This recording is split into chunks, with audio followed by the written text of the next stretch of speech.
मित्रों नमस्कार। मैं मयंक त्रिपाठी नव ज्ञान ज्योतिष चैनल पर आप सभी दर्शकों का हार्दिक स्वागत करता हूं। मिथुन राशि वालों का 14 जून से सिंहासन सजने वाला है। जबरदस्त तरीके से कई मामलों में आप भाग्यशाली रहेंगे। आपके अभी तक जो भी काम पेंडिंग में थे, जो आप नहीं कर पा रहे थे, बाधाएं आ रही थीं, उन सभी कामों में गति आएगी, यानी कि तेजी आएगी और आप विजय हासिल करोगे। आगे बढ़ने से पहले मैं बता दूं, यह जो मैं मिथुन वालों का राशिफल मैं बता रहा हूं, ये आप अपने भैया लग्न कुंडली और चंद्र कुंडली दोनों के अनुसार देख सकते हो।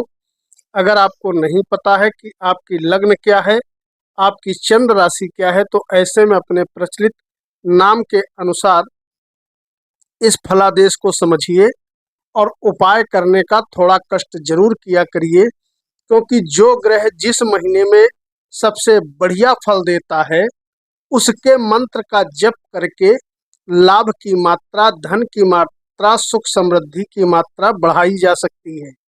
इसलिए थोड़ा उपाय जरूर किया करिए। अब मैं आपको बताता हूं कि ग्रहों की स्थिति क्या बनी है। 14 जून से सबसे पहला शुभ प्रभाव तो आपको ये मिलने वाला है कि लग्नेश भद्र नाम का राजयोग बना करके आपके कुंडली में लग्न में विराजमान हो जाएंगे और ये राजयोग लंबे समय के बाद बनने जा रहा है। इसका कहीं ना कहीं आपको जबरदस्त तरीके से बेनिफिशियल रिजल्ट मिलता हुआ दिखाई पड़ेगा। दूसरी चीज, शुक्र देवता ये भी 15 तारीख को आपके लग्न में बैठ जाएंगे। पंचमेश होते हैं और सूर्य की भी युति यहाँ पर बन जाएगी। 3 ग्रह आपके लग्न पे बैठेंगे। मंगल आमदनी का मालिक हो करके लगभग 1 माह तक आमदनी के भाव में रहने वाला है और उधर भाग्य का मालिक शनि देवता अपनी यथास्थिति बनाए हुए है, अर्थात भाग्य भाव में ही गोचर कर रहा है। केतु और राहु का भी गोचर यथावत जारी है और गुरुदेव बृहस्पति 12वें भाव में उदित हो चुके हैं और ये यहीं पर अपना बैठ करके शुभ प्रभाव देते रहेंगे। अब शुरू करते हैं राशिफल और जानकारी देते हैं आपको उन व्यक्तियों के विषय में जो लोग नौकरी कर रहे हैं। नौकरी करने वालों के लिए स्थिति बहुत अच्छी बनी हुई है। आप प्राइवेट नौकरी में हैं तो भी आपको बढ़िया फल मिलेगा और अगर सरकारी नौकरी में हैं तो वहां पर भी स्थिति आपकी बहुत अच्छी बनते हुए दिखाई पड़ेगी। ये ध्यान रखिएगा कि नौकरी अगर नहीं है तो इस अवधि में प्रयास करना आपके लिए निश्चित ही भारी सफलता दिलाने वाला है। आप प्रयास करोगे तो आपको नौकरी निश्चित तौर पे मिलते हुए दिखाई पड़ेगी, यानी कि जॉब अपॉर्चुनिटीज के लिए यह समय लगभग 1 महीने का बहुत अच्छा है। प्रयास करो, काम आपका बन जाएगा। प्रमोशन के भी चांसेस नजर आ रहे हैं, क्योंकि इच्छा पूर्ति का मालिक इच्छा पूर्ति के भाव में बैठ करके कहीं ना कहीं नौकरी में उन्नति के प्रबल योग बना देता है। व्यापारियों की यदि बात करें तो व्यापार आपका बढ़िया तरीके से चलता रहेगा, कोई दिक्कत नहीं है, क्योंकि आपके कुंडली में सप्तमेश और दशमेश दोनों ही बन जाते हैं गुरु देवता बृहस्पति।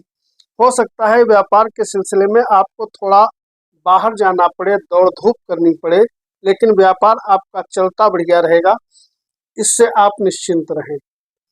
बात करेंगे अगर विद्यार्थियों के विषय में, तो विद्यार्थियों के लिए गोचर बहुत सुंदर बन रहा है 14 तारीख से और लगभग 1 महीना बहुत अच्छा रहने वाला है। इस पीरियड में कैरियर आपका शानदार तरीके से चलता हुआ दिखाई पड़ेगा।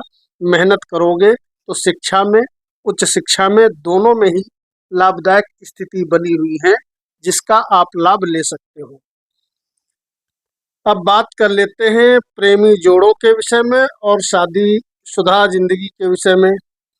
तो प्रेम में तो आपको बढ़िया सफलता मिलेगी, कोई डाउट नहीं है, लेकिन ध्यान रखिएगा, हो सकता है यदा कदा थोड़ी बहुत प्रेम में नोक-झोंक होते हुए दिखाई पड़े, क्योंकि मंगल का प्रभाव सीधे आपके बुद्धि पर पड़ रहा है। तो ऐसे में व्यक्ति थोड़ा आक्रामक हो जाता है, यानी कि जल्दबाजी में डिसीजन लेने लगता है और थोड़ा अ, बुद्धि गर्म रहती है, यानी कि थोड़ी गुस्सा जो है जल्दी जल्दी आती है। तो गुस्से पे थोड़ा नियंत्रण रखना आप, बाकी कोई दिक्कत वाली बात नहीं है।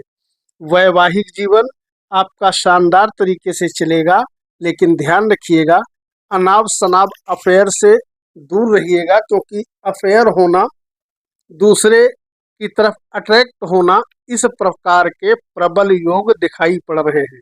तो अफेयरबाजी मत करिएगा, बाकी वैवाहिक जीवन आपका बढ़िया चलता रहेगा। संतान प्राप्ति के योग भी आपके कुंडली में इस महीने बन रहे हैं। 14 तारीख से लगभग 26 दिन तक का संतान प्राप्ति के योग बन रहे हैं। तो यहाँ पर बैठ करके शुक्र देवता जो संतान के योग बना रहे हैं, इसका आपको लाभ उठाना चाहिए। आपके बहुत कमेंट आते हैं कि संतान प्राप्ति कब होगी, तो आपकी जानकारी के लिए मैं बता रहा हूँ कि यह समय अच्छा है, इसका आप सदुपयोग कर सकते हो। और अब अगर बात करें भाग्य की, तो यहाँ पर भी आप लकी हैं, क्योंकि भाग्येश मजबूत अवस्था में है, किसी भी प्रकार से पाप प्रभाव में नहीं है, पीड़ित नहीं। इसका मतलब ये रहा कि दैवी कृपा लगातार आप पर बनती हुई दिखाई पड़ेगी। इसका आप भैया फायदा उठा सकते हो। कोई नया काम कारोबार यदि आप शुरू करना चाहते हो, तो आपको चाहिए कि आप शुरू करें। स्थिति आपके अनुकूल है, और कोशिश करिएगा अगर कुछ नया करना चाहते हो तो आप शुक्रवार के दिन करें या बुधवार के दिन से शुरुआत करें, तो इससे आपको जबरदस्त तरीके से फायदा मिलते हुए दिखाई पड़ेगा। स्वास्थ्य की यदि बात करें तो सभी मिथुन वालों का स्वास्थ्य पूरा महीना उत्तम बना रहेगा, क्योंकि लग्नेश काफी मजबूत स्थिति में बैठ चुके हैं। तो जिनका स्वास्थ्य पहले से थोड़ा बहुत गड़बड़ चल रहा था, उनके स्वास्थ्य में भी सुधार आता हुआ दिखाई पड़ेगा। जिन व्यक्तियों के दुश्मन बहुत ज्यादा हैं, उनको परेशान होने की जरूरत नहीं है। शत्रु हंता योग बना हुआ है, दुश्मनों से कहीं न कहीं आपको राहत मिलते हुए दिखाई पड़ेगी। लेकिन ध्यान रखिएगा शत्रु वृद्धि योग भी बना हुआ है, तो ऐसे में अनाप शनाप शत्रुता मत पालिएगा, तो आपके लिए अच्छा रहेगा। बात करें अगर आर्थिक स्थिति और यात्राओं की, तो यात्राओं के सुखद योग बने हुए हैं। जो लोग देश विदेश जाना चाहते हैं, यात्राएं करना चाहते हैं, यात्राएं आप करिए, उसमें आपको समुचित मात्रा में लाभ मिलता रहेगा। कहीं कोई दिक्कत वाली बात नजर नहीं आ रही। वीडियो अगर अच्छी लगा करे तो वीडियो को लाइक करके अपने इष्ट देवता का नाम लिखना कमेंट बॉक्स में मत भूला करिए। अब बात करें अगर धन की स्थिति के बारे में, तो भैया इच्छा पूर्ति का मालिक, आमदनी का मालिक आमदनी के भाव में बैठा है, तो ऐसे में प्रबल योग बन जाते हैं आमदनी बढ़ जाने के। तो काम आपका छोटा हो या बड़ा, निश्चित तौर पर आमदनी कई गुना होते हुए दिखाई पड़ेगी। नया मकान मिलना, भूमि भवन आदि की प्राप्ति होना, इसके सुखद योग बने हुए हैं। तो अगर इन चीजों की लालसा आप रखते हैं, तो आप निवेश करिए, आपकी कामना निश्चित तौर पे पूरी हो जाएगी। शेयर सट्टे से जुड़े लोगों के लिए भी ग्रह गोचर बहुत ही अच्छा बना हुआ है, और लगभग 14 जून से 1 महीने तक, यानी कि लगभग 14 जुलाई तक यह सुंदर योग बना रहेगा। इसका आप लाभ ले सकते हो। अगर आप पैसा निवेश करोगे तो फायदेमंद स्थिति बनते हुए नजर आएगी। अब अंत में उपाय की यदि बात करें, तो इस महीने जो सबसे ज्यादा आपको सपोर्ट कर रहे हैं, वो कर रहे हैं बुध देवता, शुक्र देवता। तो ऐसे में ओम गंगणपतये नमः इस मंत्र का भी आप जप करके लाभ उठा सकते हो, और ओम शुम शुक्राय नमः इस मंत्र का भी आप जप करके लाभ उठा सकते हो। यदि समय निकाल सकते हो तो दोनों ही मंत्र, ज्यादा नहीं तो 21-21 या 51-51 बार प्रतिदिन पाठ कर लो, बहुत अच्छा फायदा मिलते हुए दिखाई पड़ेगा। कल मिलेंगे। मयंक त्रिपाठी को अनुमति दीजिए। नमस्कार।